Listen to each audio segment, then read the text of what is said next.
लोग ये बात करेंगे कि क्यों हम लोग फ़ोकस कर रहे हैं बेगूसराय पे। बेगूसराय पे फ़ोकस इसीलिए भी कर रहे हैं कि ये सीट हमेशा से हॉट सीट रही है और कम्युनिस्ट विचारधारा के जो भी लोग रहे हैं वो यहाँ पे लगभग हावी रहे हैं, जहाँ तक हम लोग जानते हैं। और समय बीतता गया और धीरे-धीरे ये कम्युनिस्टों का गढ़ जो है वो कम्युनिस्टों से छीनकर बीजेपी के हाथ में चलता चला गया।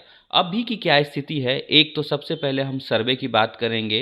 दैनिक भास्कर का भी अभी नया-नया सर्वे आया है। उसके बाद ग्राउंड लेवल पे हम लोग भी जाते हैं, हम जर्नलिस्ट भी जाते हैं और उनका भी अपना क्या चीज़ें बन के आती है, फ़िल्टर होके क्या चीज़ें आती है, उस पे भी हम लोग बात करेंगे। सबसे पहले हम लोग बात कर रहे हैं कि बेगूसराय में जो कैंडिडेट है, पहले हम अपने गेस्ट से परिचय करा दें। आप इनका नाम जानते होंगे, प्रियरंजन भारती वरिष्ठ पत्रकार हैं। इनके परिचय की ज़रूरत तो है नहीं। सर, सबसे पहली बात यही है कि आज हम लोग बेगूसराय की बात कर रहे हैं। कौन-कौन से कैंडिडेट हैं जो कि बेगूसराय से बीजेपी के लिए हो सकते हैं? देखिए, बीजेपी के लिए कैंडिडेट तो एक जाना-माना चेहरा है, एक जाना-माना नाम है जो वहाँ के अभी सांसद हैं, गिरिराज सिंह। वो फायर ब्रांड नेता कहे जाते हैं भारतीय जनता पार्टी के, और आपने देखा होगा कि हमेशा गरमाए रहते हैं वो, राजनीतिक रूप से ऐसे मुद्दे उखाड़ते हैं, चाहे पाकिस्तान भेजने की बात हो या फिर नीतीश कुमार पर चुहलकदमी करनी हो, तो गिरिराज सिंह सबसे आगे नज़र आते हैं। ये एक बड़े गर्म मिजाज के नेता माने जाते हैं। लेकिन गिरिराज सिंह के साथ अभी जो सर्वे की आपने बात की है, तो जो सर्वे आया है दैनिक भास्कर का या कुछ और भी दूसरे तरह के सर्वे आए हैं, उसमें जिस तरह से लोगों ने अपनी उम्मीद और आकांक्षा प्रकट की है, वो गिरिराज सिंह को कहीं न कहीं पीछे ले जा रहा है। अभी सबसे बड़े पायदान पर एक बौद्धिक स्तर के नेता और भारतीय जनता पार्टी के आरएसएस मूल के थिंक टैंक कहे जा सकते हैं, उनका नाम आ रहा है। वो हैं राकेश सिन्हा, जो राज्यसभा में सांसद है।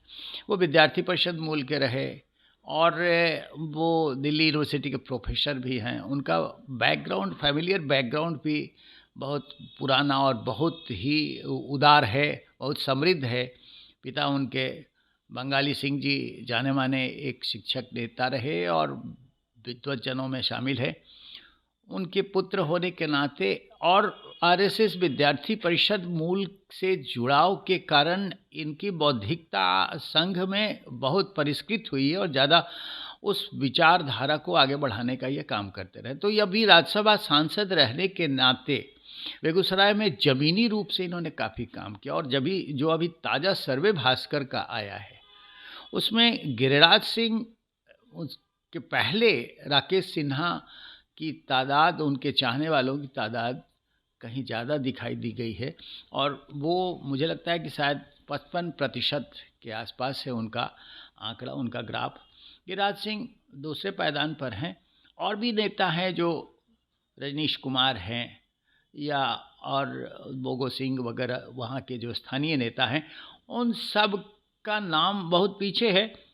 तो उस लिहाज से, लोकप्रियता के लिहाज से, राकेश सिन्हा अभी सबसे अव्वल पायदान पर है। निर्णय तो करना है भाजपा आज आलाकमान को, और जो स्क्रीनिंग कमेटी होगी उसको करना है। ज़मीनी हकीकत को देख करके वो तय करता है। हम तो सिर्फ ये बात कर रहे हैं कि वहाँ जनाकांक्षा क्या है, लोग किस रूप में देखते हैं। सबसे बड़ी बात जो आएगी इसमें सर कि आपने जैसे कहा कि वो राज्यसभा सांसद हैं राकेश सिन्हा जी, तो बीजेपी ऑलरेडी एक राज्यसभा सांसद हैं, उनको फिर मैदान में उतारेगी, ऐसी गलती कर सकती है क्या बीजेपी? देखिए, वो जो प्रायोगिक जो टीम है भारतीय जनता पार्टी की, आप जानते होंगे कि केंद्रीय गृह मंत्री अमित शाह एक ऐसे रणनीतिकार हैं जो सिर्फ ये देखते हैं कि कहाँ से कौन सी सीट हम जीत सकते हैं, निकाल सकते हैं। जिस तरह से बिहार में अभी कांटे की लड़ाई का परिदृश्य बन रहा है, महागठबंधन और नीतीश कुमार के इधर साथ आ जाने के बावजूद तेजस्वी की जन विश्वास यात्रा और उनकी बढ़ती लोकप्रियता का पैमाना, इन सब के बीच से ये तो खटक जरूर रहा है कि लड़ाई तो बहुत कांटे की होगी।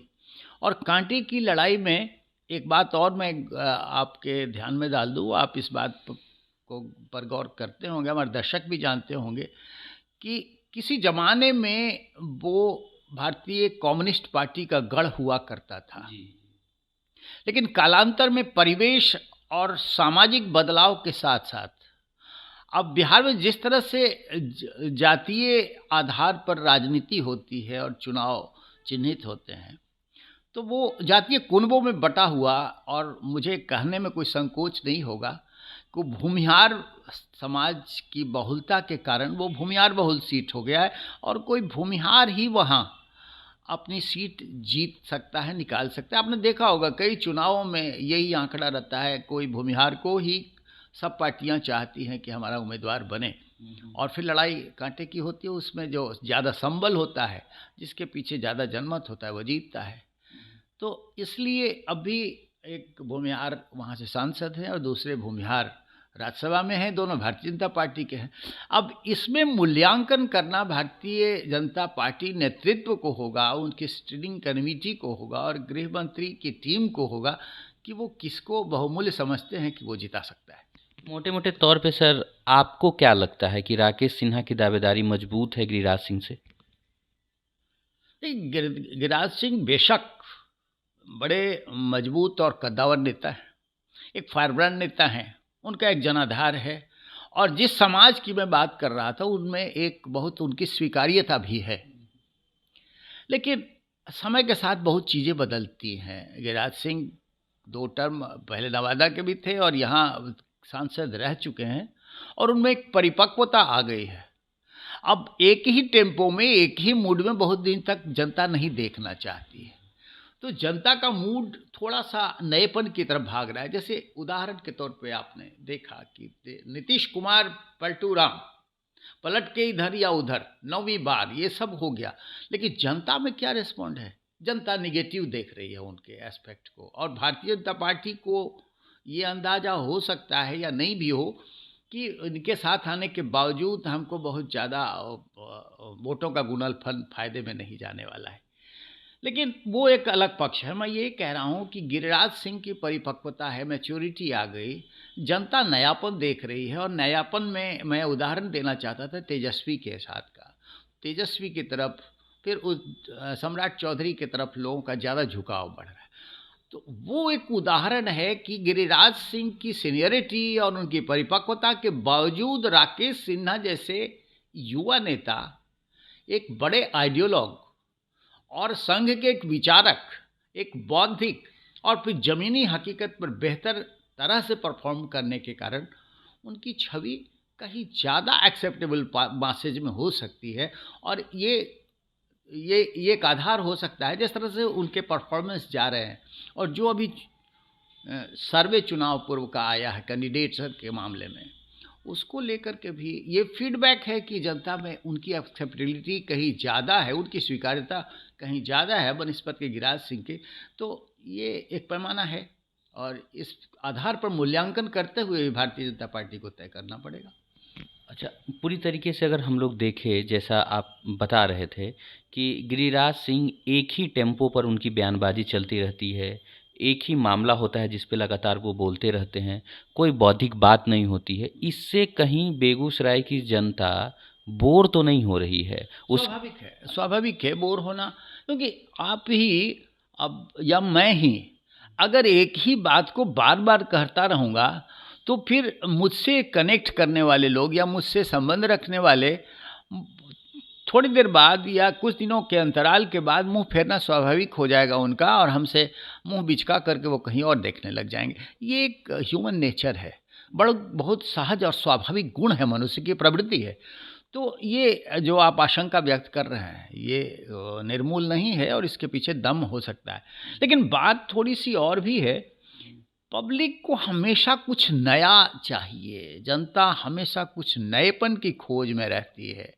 आपने देखा होगा प्रधानमंत्री नरेंद्र मोदी हमेशा एक ऐसी चीज़ को हिट करते रहते हैं कि पब्लिक का अट्रैक्शन उनकी तरफ बढ़े। और वो कुछ नहीं है, बस उनका वो मैजिक और उनका स्टाइल है कि कैसे पब्लिक से हम खुद को कनेक्ट करें। तो अब नएपन की चाहत जनता के बीच में है, तो भारतीय जनता पार्टी को भी उन्हीं में से एक नया चुन के देना होगा, ताकि उसके प्रति लोगों का झुकाव बढ़े और उनको उनका ग्राफ बढ़े संसद में पहुंचने का। जी।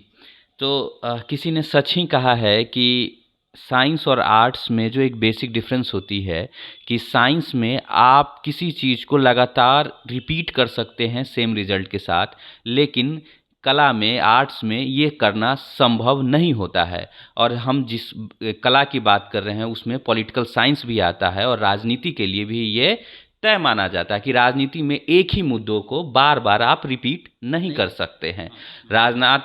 माफ़ कीजिएगा, गिरिराज सिंह की भी मानिए एक तरीके से तो ये गलती रही है, या उनसे ये चीज़ें हो पाई है कि वो एक ही टेम्पो और एक ही बात को लेकर लगातार रिपीट मोड में रहे हैं, जिससे जनता अब धीरे धीरे बोर हो चुकी है। दूसरी तरफ राकेश सिन्हा की बात करें तो राकेश सिन्हा ने बेगूसराय में बहुत सारा काम किया है। राज्यसभा सांसद रहते हुए उन्होंने बेगूसराय को कभी नहीं छोड़ा, बेगूसराय में लगातार रहे, जन समर्थन भी उनको लगातार मिलता रहे। खास करके अगर उनके कुछ कामों के बारे में हम लोग बात करें तो सामहो मटिहानी पुल जो है वो बहुत दिनों से पेंडिंग में था, और आपको याद होगा उस समय के तत्कालीन विधायक थे बेगूसराय के बोगो सिंह, उन्होंने चैलेंज दिया था कि ये पुल बनवा के दिखाया, और उन्होंने ये काम करके दिखाया है। तो आम जनमानस में उनके प्रति जो विश्वास आया है, उस विश्वास का फ़ायदा अब उनको धीरे धीरे मिलता हुआ दिख रहा है। उनको बहुत सारा पुरस्कार भी मिला, और उस पुरस्कार की जितनी भी राशि हुई है उन्होंने उसको दान कर दिया है। तो ऐसी बात नहीं है, अक्सर हम लोग ये बात कह देते हैं या लोग के मुंह से निकल जाता है कि जनता मूर्ख होती है, लेकिन जनता मूर्ख नहीं होती है। वो सोचती है, समझती है और समझकर फैसले लेती है। फैसले की घड़ी भी आई है, बीजेपी भी अपना इंटरनल सर्वे करा रही है, सब एजेंसियां लगे हुई है, और उस सर्वे में कहीं ना कहीं राकेश सिन्हा बहुत आगे गिरिराज सिंह से दिखाई पड़ रहे हैं। आज के लिए इतना ही, हमारे साथ बने रहें। धन्यवाद।